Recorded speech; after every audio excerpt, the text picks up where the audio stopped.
kingdom of light. 233. Then the Savior answered, and said, Of a truth, whosoever shall have received the mystery of the kingdom of light, the same shall go to inherit it, into that place the mystery whereof he hath received. But he shall not obtain the knowledge of the all, wherefore all things were made, except he shall have known that one word of the ineffable, the which is the knowledge of all. And again, there is no way of knowing that one word of knowledge, except a man shall have first received the mystery of the ineffable one. But every man shall go to inherit that place, the mystery whereof he hath received. For which cause I said to you formerly, he that believeth a prophet shall receive a prophet's reward, and he that believeth a righteous man shall receive a righteous man's reward, which is this, of whatsoever place each hath received the mystery, into that same place shall he go. He that hath received a humble mystery, the same shall inherit a humble place. He that hath received an excellent mystery, the same shall inherit an exalted place, and every one shall abide in his own place in the light of my kingdom, and every one shall have authority over the course that is below him, but over that which is above himself he shall not have authority, but shall abide in his inheritance of the light of my kingdom, dwelling in a great light, unto which there is no measure.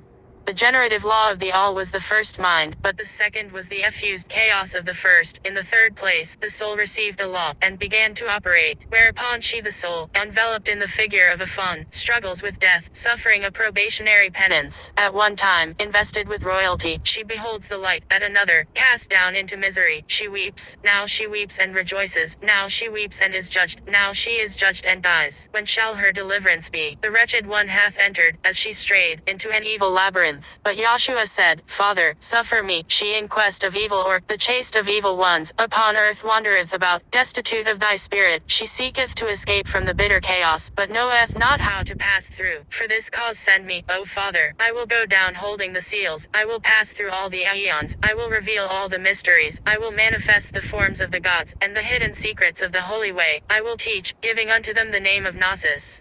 All that exists has emanated from the source of the infinite light. Before all things existed the primal being, the ancient of days, the eternal king of light. This king of light is the all. He is the real cause of all existence. He is the infinite and soft. He alone is he. There is in him no thou, but he cannot be known. He is a closed eye. The universe is the revelation of the King of Light, and only subsists in him. His qualities are manifested in it, variously modified and in different degrees. It is therefore his holy splendor minus their mantle, as it were, wherewith he must be clothed in silence. All is an emanation from this being. The nearer therefore that any approaches to him, the more perfect is it, and the less so does it become, as it recedes from him. This idea of gradation is eminently Persian. Before the creation of the world, the primal light filled all, so that there was no void at all. But when the Supreme Being, residing within this light, resolved to display and manifest his perfection, he retired within himself, and formed around him a void space. Into this void he let fall his first emanation minus, a ray of the light, which is the cause and principle of all existence, uniting in itself the generative and conceptive forces, being both father and mother in the sublimest sense, pervading all, and without which nothing can for an instant subsist. From this double force, designated by the first two letters of the name Jehovah Yod, he asterisk, emanated the firstborn of God,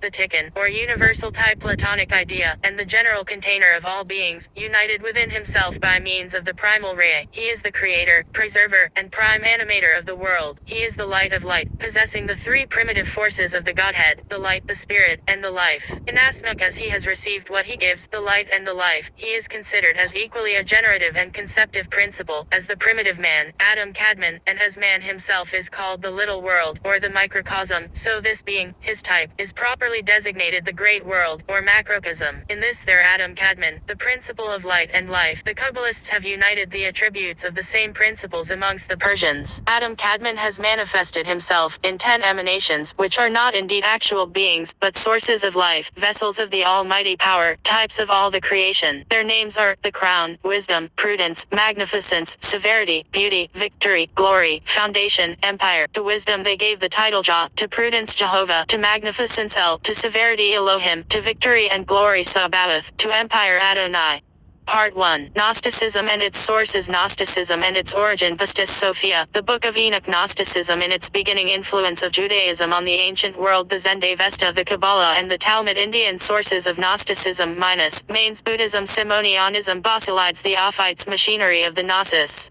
Part 2. The worship of Mithras and Serapis I. Origin of Mithraicism 2. The Mithraic sacraments 3. A Roman Mithras in his cave.